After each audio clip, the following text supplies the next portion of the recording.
মশলাটা ভালো করে কষাই করে নিয়ে এইবারে মাংস দিয়ে দিই। এখন এই আমার এই স্টিলের হাঁড়ির মধ্যে ভাতগুলো সব ঢালবো।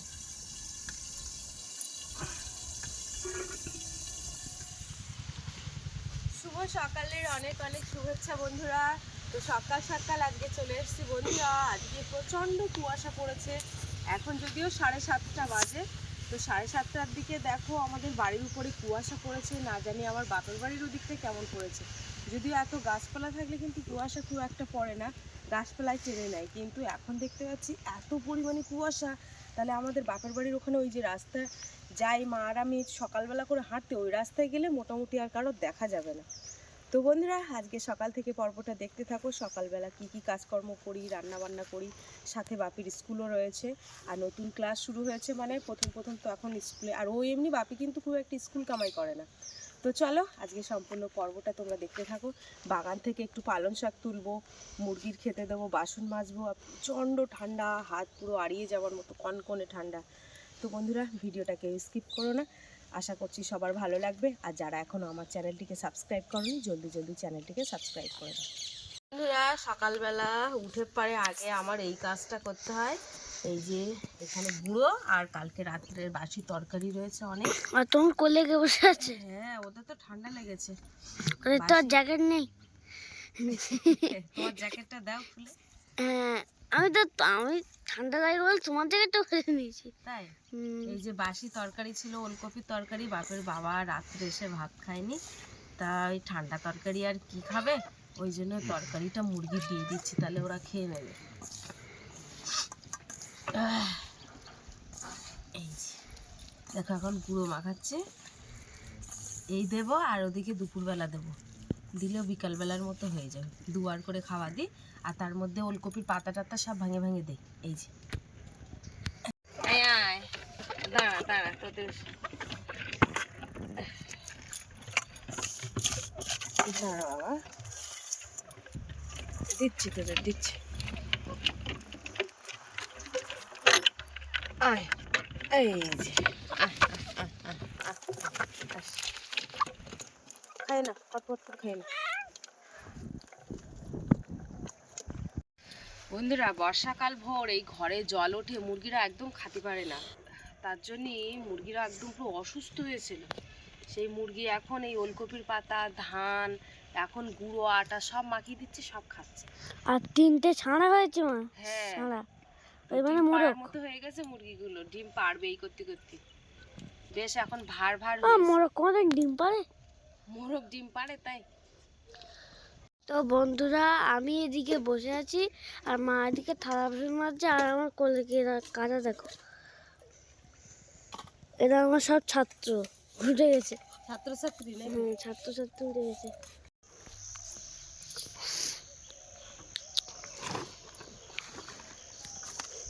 আজকে সেরকম ছোট বাবা দেবে না। না, কালকে তো পুরো ঝড় হচ্ছিল, ঝড়ের জন্য তো রান্না করতে পারছিলাম না ভাই। মনে হচ্ছে উনুন সব উড়ে যাবে এখন। খাওয়ার মতো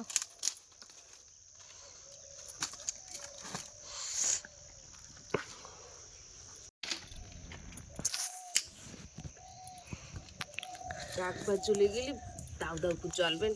আর হাওয়া নি না, তোমার দেখি শক্তি পাক্তি নেই নাকি কি তোমার গায়ে? গায়ে ঠান্ডায় আর শক্তি নেই। সেই থালা বাসন হয়েছে, হাতটা সব কাঠ হয়ে গেছে, আড়িয়ে গেছে, সব। বড় হয়ে গেছে। এইবার চলবে। জল কি ঠান্ডা? তোমরা হাত দাও কি করছো? ঠান্ডা বাবা, প্রচুর ঠান্ডা। আমি তো জীবনে হাত দিতে পারি না। ও মা, হ্যাঁ কালকে আমি চ্যান করে বলে জলে ওই হাতে ওই জলে মানে হাত দিয়েছি আর পুরো কানটে শক লাগার মতন। দাউ দাউ করে জ্বলে উঠবি, তারপরে চাপিয়ে দেবে। এই যে রান্না বসাইছি না, এবারে এই ধোঁয়ায় কুয়াশা কেটে যাবে। হাত টাত ধরে শিখে নেই আগে। আগুনটা দেখ, কিছু বোঝা যাচ্ছে দেখ, এত কাছে হাত দিয়ে দিয়েছি, মানে হাত এত হয়ে গেছে যে আগুন, বুঝতে পারছো? কিচ্ছু বোঝা যাচ্ছে না। ভাবি এই যে দাউ দাউ করে জ্বলে উঠলো, এবার চাপিয়ে দিলাম। হ্যাঁ, এবারে যাবো বাগানে শাক তুলতে। একটু পালং শাক ভাজা করি। আমি পছন্দ, আমার পছন্দ তো পালং শাক ভাজা, আর ওদিকে মাংস। হুম। কালকে তোমার বাবা মাংস নিয়ে এসেছিল, হুম। সেই মাংস কালকে কখন? রান্না হয়নি, তুমি জানো না, তুমি নিজে হাতে করে নিয়ে এসেছো। আমার মনে আর আমি আসছে তার না। ফ্রিজের মধ্যে রেখে দিয়ে আইছি, কখন? ও রাত্রি রেখে দিয়ে আর আইছে। মনে পড়ছে না। আর আমরা সেই ছোট্ট বাগানে চলে আসলাম। এই যে দেখো, এখান থেকে কিছু পালং শাক তুলবো। পালং শাক যদিও প্রত্যেক দিন তোলা হয়, কারণ বাপি বলেছে পালং শাক খেতে ওর ভালো লাগে, ওই জন্য একটু পালং শাক, লাল শাক, বেতো শাক মিশিয়ে একটুখানি একটা করে শাক রান্না করে দিই প্রত্যেক দিন। পালং শাকের শীষ উঠেছে কত বড় বড়, দেখেছো? হুম। আর গরমকাল চলে আসছে। হ্যাঁ, গরমকাল আসুক দিন দেখে, আর পারা যাচ্ছে না তো। আমাদের এই গ্রামের দিকে যা ঠান্ডা পড়েছে, সে আর বলার মতো না। এখন মনে হয় আমার তো এদিকে সূর্য উঠে গেছে, দিদির কথা সূর্য ওঠেনি। প্রচুর প্রচুর ঠান্ডা। তো বন্ধুরা, তোমাদের ওই জায়গায় কিরকম ঠান্ডা পড়েছে একটু কমেন্ট করে বলবে, কারণ এত ঠান্ডা কোনো বছর এরকম ঠান্ডা পড়েনি। হুম। তাই এই মাংস হচ্ছে, হুম। তা তুই এই শাক খাবি তো? হুম। কি জানি হুম, দেখা খাবো। যাচ্ছে মাংস রান্না। বাবাই, হুম। এই কটা এই শাক নেই, এই শাক বলতে এই ধুরে পাতা নেই। হুম। ধন্যবাদ। শাক বলে? হ্যাঁ, শাকের মধ্যে পড়লো। এ শালাই টমেটো গাছের মধ্যে জাঁকিয়ে চলে এসছে ভিতরে। হ্যাঁ, হুম। এই দেখ, ধনে পাতাগুলো কিন্তু দারুণ দিয়েছে। হুম, অনেক লম্বা লম্বা। হ্যাঁ, একটু ধনে পাতার চপ খাওয়া হলো না এবার। ধন্যবাদ। চপ হয়? ধনে পাতার চপ করা যায় না? না, হয় না তো। জানো না? এই চলো, কাঁচা টমেটো ধরেছে গাছে, মাংস দেবো, একটু কাঁচা টমেটো নিয়ে আসে দিন। এই যে দেখো, এইখানে কটা বড় হয়েছে এই টমেটো, দেখেছো? এখানে এসে এই দেখো, এই যে পরপর 3টে টমেটো তুলেছি। চলো, এই 3টে হলে কাঁচা টমেটো হয়ে যাবে, একটু টক টক লাগবে। ভাত তুলতে, এদিকে সবজি তুলতে তুলতে এদিকে দেখতে পাচ্ছি ভাত ফুটে উঠেছে। এখন এই ভাতের সরা নামিয়ে দিছি। হাঁড়িটারে কিছু মনে হচ্ছে না, মানে কোনো ঠান্ডা লাগতেছে না। আর এই হচ্ছে মাংস, ফ্রিজের মধ্যে ছিল, শক্ত হয়ে গেছে, এখন জল দিয়ে ভিজিয়ে রেখেছি। সকালবেলা রোদ উঠে যেন উঠে, কুয়াশায় ঢেকে দিয়ে চারিদিকটা। হ্যাঁ, আর এই কদিন ধরে যা ঠান্ডা দিচ্ছে আমাদের এখানে, ঠান্ডায় কোনো কাজ করতে দিচ্ছে না। এই যে এখন এই রসুন ছাড়াচ্ছে, আলু কাটা হয়ে গেছে।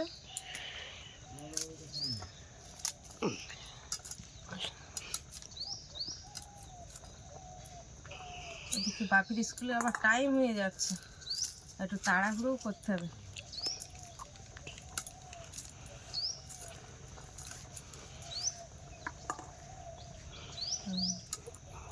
9টা বেজে গেছে বল বাপি। এই যে থাক,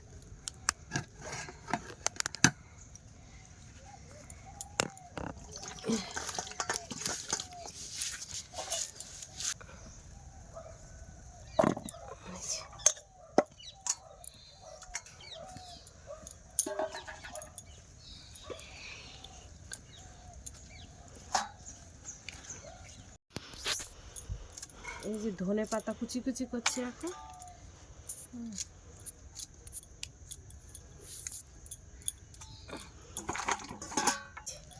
দারুণ কাঁচা টমেটো, কিন্তু আর টক টক হলে একটু হেভি লাগে। টক হলে দারুণ লাগবে। এবার শাকগুলো একটুখানি ঝটপট করে বেছে নি, তোর বাবা তা ওদিকে দাঁত ব্রাশ করতে গেছে, এখন তাড়াতাড়ি শাক রান্না। আর ওই ও মা, আমি ঝিলির বাড়ি গিয়েছিলাম, হ্যাঁ দেখি এত বড় একটা লাঠা মাছ, অনেক বড়। হ্যাঁ, হ্যাঁ, পুরো মানে ও ঠান্ডায় হয়ে গেছে, জমে গেছে। ঠান্ডায় জমে গেছে। হ্যাঁ, আর একটা ছাটি, ও এখনো মরিনি, এখনো ভালো আছে। ভালো আছে না? হুম।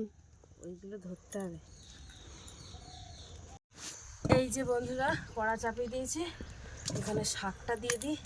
খুব তাড়াহুড়ো করে ওর বাবা ব্রাশ করতে গেছে, এক্ষুনি না হলে তো আবার না খাই হাঁটা করবে। বন্ধুরা, ওদিকে আমি মশলাগুলো বেটে নিয়ে এসেছি, আর এখন দেখো এই যে শাকটা রান্না করছি।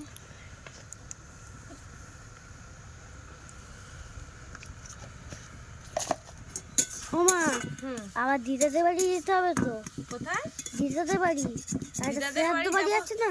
শুক্রবারে। একটা শ্রাদ্ধ বাড়ি আছে। হ্যাঁ,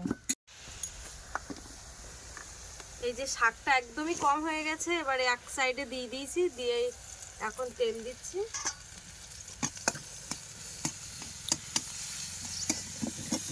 তেল খুব কম রয়েছে মাংস রান্না করার জন্য। কালকের বাজার থেকে কিনতে হবে, আজকের এই তেলেই চালাবো ওখানে। কাঠটা তো বিরাট জোরে জ্বলতে, কাঠটা টেনে নাও দিন দেখি বাপি। এই কড়াটা তো পড়ে উঠলো। ও মা, তুমি কি শাক ভাজা নিচেই করছো নাকি? না বাবা, কড়া বিরাট জোরে জ্বলতেছে আর কড়াটা খুব পাতলা হয়ে গেছে, এত সহ্য করতে পারছেন না একদম। দেখো কতটা শাক এ করে এলাম, শাক একদম কুমিয়ে ঢুকানি হয়ে গেছে। শাক ভাজাটা তুলে নেবো, কড়াটা মজে নিয়ে আসবো। এই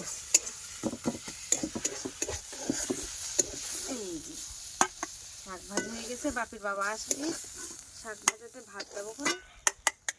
আর তুমি খাবে না? আমার দেরি আছে খাবার এখন।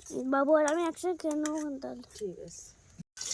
এদিকে কড়াটা মেজে ধুয়ে আবার চাপি দিলাম, এবার আলুগুলো ভাজবো।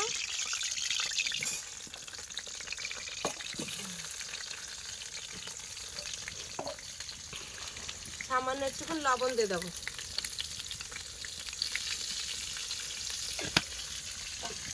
এই পুড়ে যায় না। আর এই যে কালি হাঁড়িটা দেখতে পাচ্ছ, আলুটা একটু ঢেকে ভাজবো। এই কালি হাঁড়ি এই ঘরের মধ্যে রাখা যায় না, এখন এই আমার এই স্টিলের হাঁড়ির মধ্যে ভাতগুলো সব ঢালবো।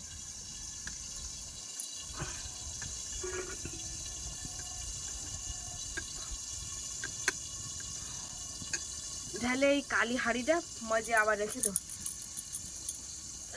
কিরম একটা দেখায়, এত কালি হাঁড়ি তো ভালো দেখায় না একদম।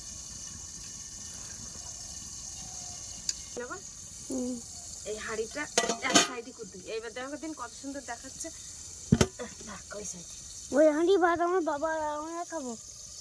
না না, এ ভালো ভাত, এরা উঠতে না হাতা লাগবে, হাতে গরম লাগবে, তো ওই জন্য আমি ছাড়াতে পারতেছি না। অনেক হবে ভাত। হ্যাঁ। তো বন্ধুরা, এখন কিন্তু টাইম হয়ে গেছে, যেহেতু ওর পড়া হয়ে গেছে, কারণ ও 30 মিনিট পড়লেই কিন্তু হয়ে যায়। তো যাই হোক, খুব একটা ওর পেছনে বকতে হয় না। তো এখন ওই বই গোছাবে আর নামতাগুলো পড়বে। বাবা বই গোছাও আর নামতাগুলো পড়ে না। 2 এর কোটের থেকে শুরু করো তো। 2 2 2 4 2 3 6 2 4 8 2 5 10 2 6 12 2 7 14 2 8 16 2 9 18 2 8 20।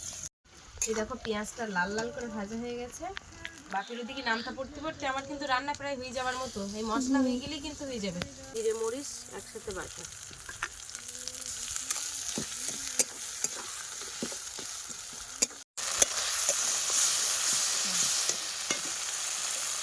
তারপর টমেটোগুলো দিয়ে দেবে।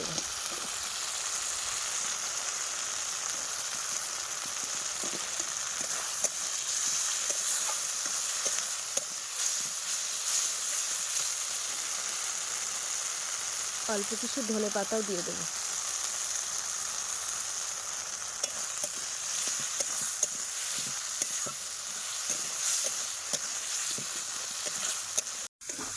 মশলাটা ভালো করে কষাই করে নিয়ে এইবারে মাংস দিয়ে দিচ্ছি।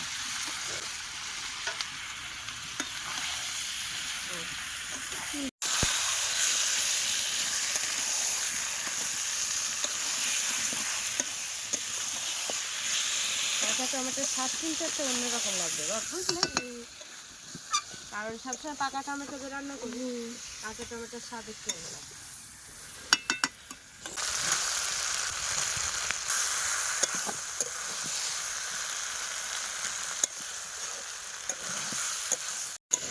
কষাই হয়ে গেছে, এবারে জল দিয়ে দিচ্ছি।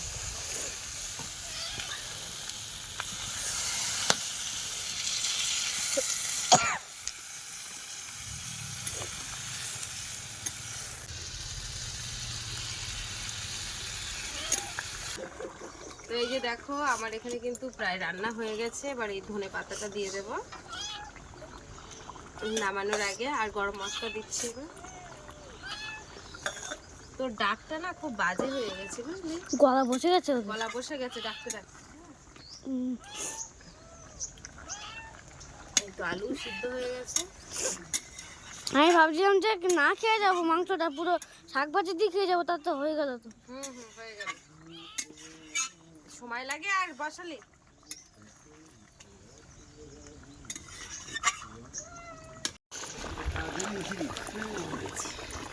গরম মশলা দিয়ে দিয়েছি, ঝোলটা একদম কমে গেছে।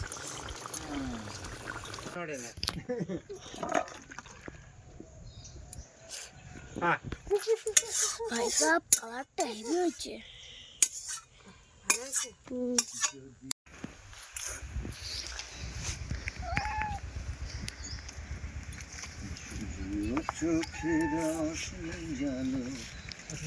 ভালো আছে? আমি তাতেই পড়াতে রাজি যখন আমার।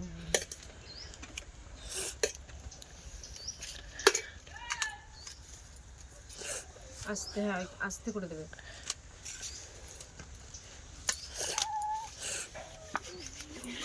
এই যে দেখো বন্ধুরা, সবাই এখন খাওয়া দাওয়ায় বসে গেছে। আর এখানে বাপির বাবা বসেছে, তার সামনে বাপি, আর বাপির বাম হাতে বসেছে হচ্ছে বাপির বাবার একটা বন্ধু। যদিও অনেক বয়স কম, একটা বাপির কাকু, আর ওদিকে ওর ঠাকুর দাদা বসেছে। ওরা 4 জন এখন ভাত খাচ্ছে। কত কত হয়ে যাবে ব্যবসা? ব্যবসা কমপ্লিট।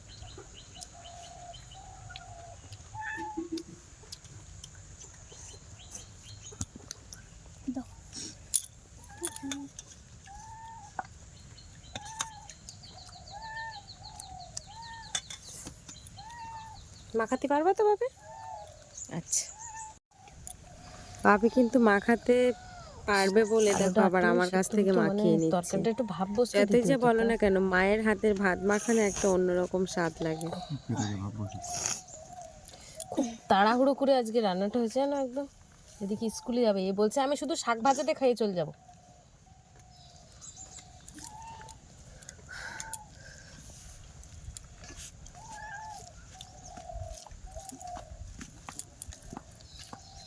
তরকারিটা খুব বাজে লেগে নাকি? এ না, আজকের এমনি খুব একটা ভালো হবে না, আমি জানি। অত তাড়াহুড়ো করে মানুষ ভালো রান্না করে। একদিন ফাইনালি সবার শেষে কিন্তু আমি খেতে বসছি এই ছোট গামলায় করে। সবার খাওয়া হয়ে গেছে, বাপির বাবার একটু বাকি রয়েছে, ওই যে বাপিরও বাকি রয়েছে। বাপির একটা কাকু এসেছিল, রথিন কাকু, কাকুরও খাওয়া হয়ে গেছে, বাবারও খাওয়া হয়ে গেছে। ওইদিকে গরম জল হয়ে গেছে, বাপি স্নান করে দেবে।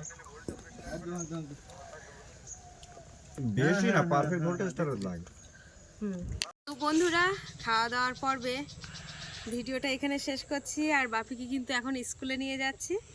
তো যাই হোক, চলো, ওর বাবার সাথে আজকে ও স্কুলে যাবে।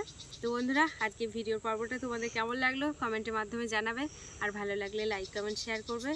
তো এই রান্না বান্না করে খাওয়া দাওয়া করে হাঁড়ি করা মেজে একদম গুছিয়ে পুরো রেডি হয়ে গেছি। তো চলো, আজকে পর্বটা এখানে শেষ করছি। সবাই ভালো থাকবে, সুস্থ থাকবে, আর আমাদের ভিডিও দেখতে থাকবে।